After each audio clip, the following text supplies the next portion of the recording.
बिल्कुल, उस्मानिया यूनिवर्सिटी का जो ग्राउंड है, ग्राउंड ज़ीरो है, वो एक एपी सेंटर रहा है। आगे रहकर हमने इस तरह से गोला बारूद और टियर गैस और बहुत सारे लाठिए हमने खाए। आज का पल वो सारे जो हमारा श्रम हुआ, जो सारा कठिनाई, जो खून हमने बहाया, जो पसीना हमने बहाया और हमारे किताबों को भी पास रखकर हमने एग्ज़ाम्स के साथ ही साथ हमने इसी तरह से अक्षर भी किया।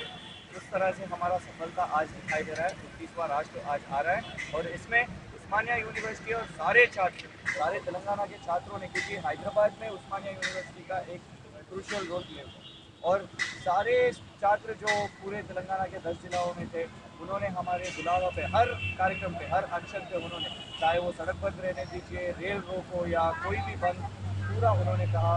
और हमारे साथ उन्होंने भी खाना छोड़कर भी और हमारे साथ जेल भरो भी किया। सारे छात्र के हम शुक्रगुजार हैं और इसी कारण आज तेलंगाना हासिल हुआ है।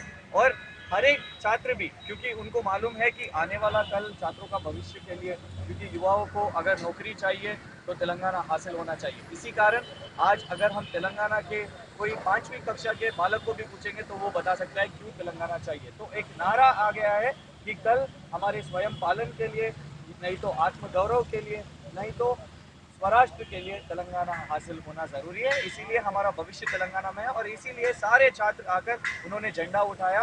और हाँ, इसमें थोड़े सारे पथराव भी फेंके गए थे, पर एक जो बड़ा इनमास मूवमेंट होता है वो ज़रूर स्टूडेंट्स का एक क्रूशियल रोल होता है और वो एनर्जीज और वो कंधों की वजह से ही आज तेलंगाना आया है।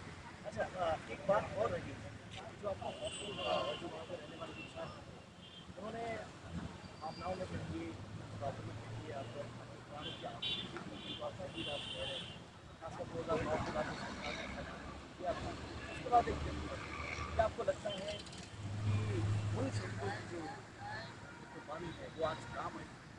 बिल्कुल, हाँ, यहाँ काम तो आई है, पर ऐसा नहीं होना चाहिए था, क्योंकि हम उनको आज यहाँ पे हमारे साथ देखना चाहते थे, त्योहार मनाने में वो भी रहना चाहिए था।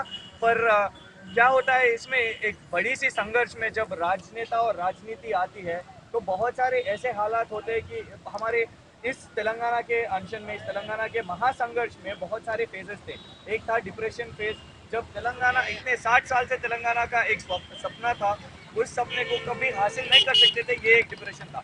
उसमें एक फ्रस्ट्रेशन बोर्ड में जब सारे छात्र गए, वहाँ अपने बेकाबू होकर वो आत्म बलिदान और आत्मत्याग दे सके, क्योंकि बहुत सारे ऐसे स्टूडेंट्स थे कि जब रैलीज होते थे, हमारे अनशन होते थे, कि पुलिस के ये घेराव को बाजू से हटाने के लिए, ताकि छात्र रैली कर सके, तब वैसे अपने आप को जल सकते थे, उतना एक सेंस बहुत सारे छात्र में था। वो लोग ऐसी बेवकूफ़ी में तो आत्म बलिदान नहीं कर सके, क्योंकि वो तेलंगाना के लिए कुछ करना चाहते थे और इसीलिए वो लोग प्राण त्याग दे चुके। पर अगर वो सारे अगर नहीं देते थे तो आज तेलंगाना भी हासिल नहीं होता था। उनका भी इस तेलंगाना में एक क्रूशियल रोल है, एक बड़ी भूमिका है। बहुत छोटे शब्दों में आपसे आंसर चाहूँगा, तेलंगाना में अब आगे आप लोगों की, छात्रों की, उस्मानिया यूनिवर्सिटी की क्या भूमिका रहेगी? बिल्कुल, जिस तरह से प्रजा के साथ हम रहकर आवाज़ उठे, कल भी इस लोकतंत्र में हम भी रहेंगे, एक निर्माणात्मक पात्र हम भी, उसकी भूमिका में हम भी पात्र लेंगे और आने वाले राजनीति को ज़रूर बदलेंगे। यहाँ तेलंगाना में सिर्फ तेलंगाना का आवाज़ उठेगा और कल जिस तरह से क्रिटिक्स ने हमें बताया कि तेलंगाना राष्ट्र होगा तो माओ पैदा होंगे या इसमें विकास नहीं होगा, वो सारे हम, वो क्रिटिक्स को हम जवाब देंगे कि तेलंगाना अव्वल स्थान पर रहेगा। बहुत बहुत शुक्रिया।